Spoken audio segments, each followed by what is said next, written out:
दुर्जनाच्या संग सात्विक नासली असं असते महाराज. एक ढीग असला कांद्याचा, त्याच्यामध्ये एक जर कांदा नासका असला तर ते दुर्गंध सोडते सगळ्या ढिगाला आणि अशुद्ध वास येतोय.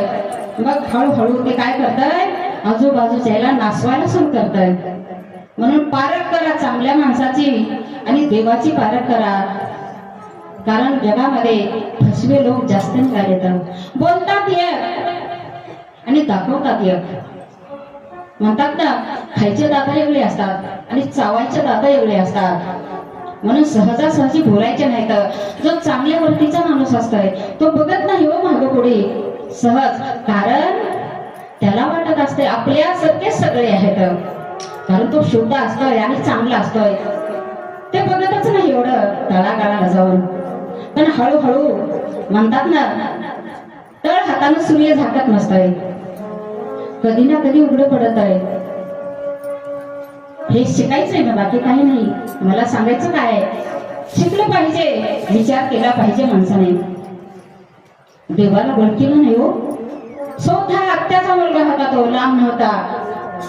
आपल्या जवळचे लोक असतात पण आपल्याला फसवितात. फसवणारा कधी सांगा जवळचा असतो. ते लांबचं कोणीच फसवित नाही माणसाला. पण जास्त दिवस टिकत नाही, टिकतच नाही जास्त दिवस. त्या कावळ्याने रंग फसल्यावर का आपल्या अंगाला राजहंसासारखा बांधला. कशाला, चुना वगैरे मस्त लावला आणि गेला. पण काय झालं, धोधो पाऊस आला आणि एका दिवसामध्ये त्याचा रंग धुवून गेला महाराज. आणि काय दिसलं खाली, काळं कुट्ट शरीर दिसलं. टिकत आहे का सांगा डुप्लिकेटपणा.